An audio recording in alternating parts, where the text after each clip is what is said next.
Russian FM. U.S. wants to strangle North Korea until it submits Tehran. FNA. Russian Foreign Minister Sergey Lavrov said Washington wants to strangle Pyongyang until it submits, adding that Moscow will not back such an approach and will continue to seek a way to integrate North Korea into the world community, not isolate it. You can't strangle North Korea.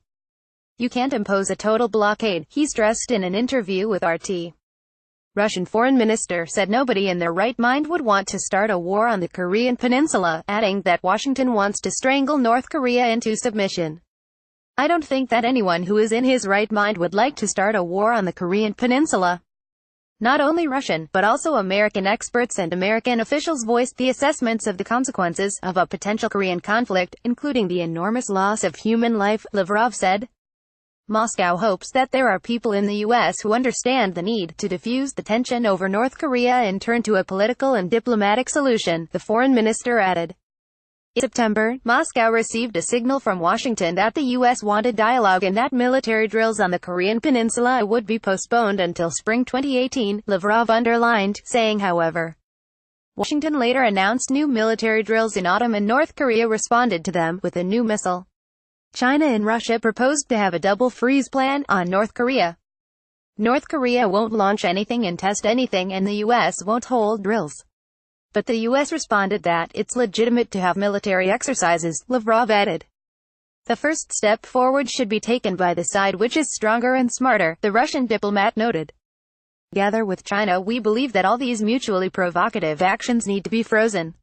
Dialogue must be started without any precondition, he underscored. The UN Security Council unanimously imposed a new round of sanctions on North Korea on Friday, following its latest ballistic missile test launch in late November. Pyongyang is already under an extremely harsh economic sanctions regime, but the latest round further slashed its refined petroleum product imports and banned all remaining major exports. The measure also demanded the repatriation of all North Koreans working abroad within 24 months. North Korea has been under a raft of crippling United Nations sanctions since 2006 over its nuclear tests as well as multiple rocket and missile launches. Pyongyang has fired a ballistic missile which splashed down in the Sea of Japan. North Korean leader personally oversaw the launch of the ICBM, which Pyongyang claims is a Hwa-15, tipped with super-large heavy warhead and capable of hitting the whole mainland of the U.S. Tensions have been building on the peninsula following a series of nuclear and missile tests by Pyongyang as well as threats of war and personal insults traded between U.S. President Donald Trump and the North Korean leader Kim Jong-un. Trump and Kim have exchanged a series of personal insults, with Trump calling Kim a little rocket man, and Pyongyang calling the U.S. president a mentally deranged dotard and old lunatic.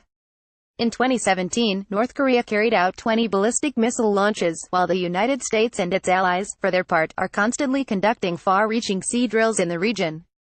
The parties are exchanging tough rhetoric and admit that any scenario, including military action, is possible. Pyongyang has firmly defended its military program as a deterrent against the hostile policies of the U.S. and its regional allies, including South Korea and Japan.